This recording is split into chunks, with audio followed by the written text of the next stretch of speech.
काय सांगाल तुम्ही आज संजय दादा तुमचे इथे आलेत परत? हमारे संजय दादा हमारे चाल में आकर के हमारे चाल वासियों को बहुत बहुत सौगात दिया और पहले चटाई और राशन पताई भी दिया था जब घर रुक गया था। आज भी बच्चे लोगों को बुक दे करके संजय दादा ने कम से 150 बच्चे को बुक दिया है।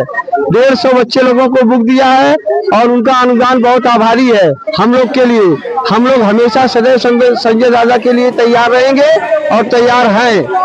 और क्या चाहेंगे? अभी संजय दादा ने ठीक है, जिस वक्त आपको बहुत ज्यादा जरूरत थी तब कोई नेता तो नहीं है। हाँ, नहीं, तब दादा आपके साथ आए थे, वहाँ पे उस वक्त भी खड़े थे और आज फिर से आपके बच्चों के लिए किताबें और उनकी जरूरी सामान लाए। हाँ, तो संजय दादा के साथ हम लोग सदैव खड़ा रहेंगे। जो भी जरूरत रहेगी हम लोग संजय दादा के लिए तत्पर रहेंगे। जितने बच्चे लोग बुक लिए हैं उनके माता पिता और वह बच्चे लोग सब लोग तैयार होकर के उनके संजय दादा के साथ में एकत्र रहेंगे।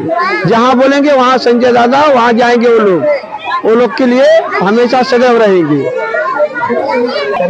क्या कहेंगे आज संजय दादा आपके यहाँ पे आए और लोगों को जो 40 की जो चीजें हैं वो बच्चों को दिए? संजय दादा का मैं बहुत आभारी हूँ, शुक्रिया है उनके लिए और दिन से आभारी हूँ उनके लिए। मैंने जो उनको कहा उन्होंने पूरा किया। मैंने चटाई का भी बोला उनको, राशन का भी है, वो अपने मन से में आए, बुजुर्ग बच्चों को भी किए।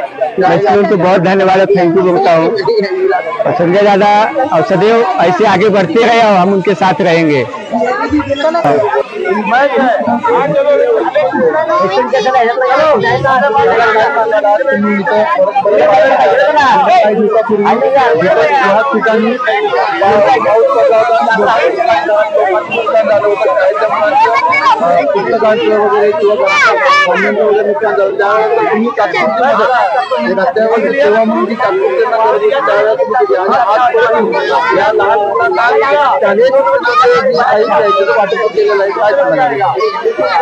काही दिवसापूर्वी या चालीमध्ये जिथे आता आम्ही आलोय त्या चालीमध्ये पावसामुळे पाणी शिरून सर्व जे शालेय विद्यार्थी आहेत त्यांचे सर्व साहित्याचं नुकसान झालं होतं। त्या नुकसानीचं त्यांना आम्ही आश्वासन दिलं होतं त्यावेळेला की आम्ही येऊ आणि तुम्हाला सर्व जे काय साहित्य लागेल शालेय ते आम्ही पुरवू आणि आज आम्ही ते इथे वाटप केलेलं आहे।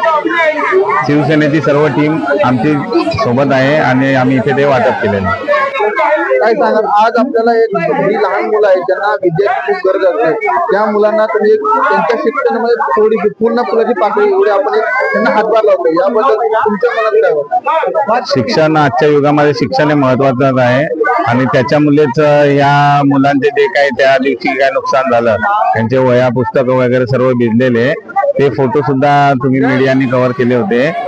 तर त्यांना आम्ही तसं आश्वासन दिलं की आम्ही तुम्हाला लवकरात लवकर जे काय तुमचं नुकसान झालं ते भरून देऊ आणि शिवसेनेकडून आम्ही आज ती त्यांना मदत दिलेली आहे।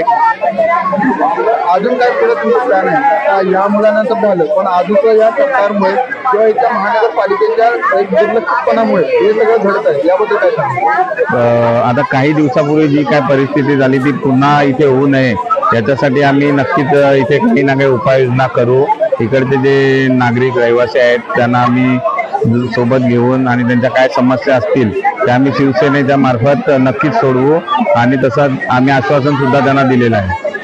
बरफपाडा येथे आहोत। काही दिवसांपूर्वीच एक प्रकारे नैसर्गिक आपत्ती इथे आली होती आणि ह्या इथे आपण पाहू शकता हेच ते ठिकाण आहे ज्या जिथे लोकांच्या घरात 3-3, 4-4 फूट असं पाणी आत गेलं होतं। त्यांचं साहित्य नुकसान झालं होतं, त्यांच्या घरातल्या जीवनावश्यक वस्तू आहेत त्या खराब झाल्या होत्या, मुलांच्या शाळेच्या वस्तू खराब झाल्या होत्या। त्यावेळी सुद्धा शिवसेनेचे वसई तालुका प्रमुख संजय केदी दादा यांनी तात्काळ इथे येऊन त्यांची तात्पुरती मदत केली होती। त्यांना ज्यावेळेस जी अत्यावश्यक वस्तू आहेत त्यावेळेस तिथल्या तिथेच त्यांना दिल्या गेल्या होत्या आणि त्याचबरोबर संजय दादांनी त्यांना एक वायदा केला होता की ज्या मुलांचे पुस्तकं वगैरे खराब झालेले आहेत काही दिवसातच त्यांना ती पुस्तके वगैरे मी माझ्याकडून आणून देईन आणि आजचा तो दिवस आहे। संजय दादा यांनी आज त्यांचा वायदा पूर्ण केलेला आहे। आता या पाऊस असताना सुद्धा दादा इथे आले, इथल्या मुलांना भेटले आणि त्याचबरोबर त्यांना जो वायदा केला होता की त्यांनी त्यांच्या शालेय उपयोगी वस्तू ज्या आहेत त्या त्यांना प्रदान करतील त्या आज त्यांनी केलं।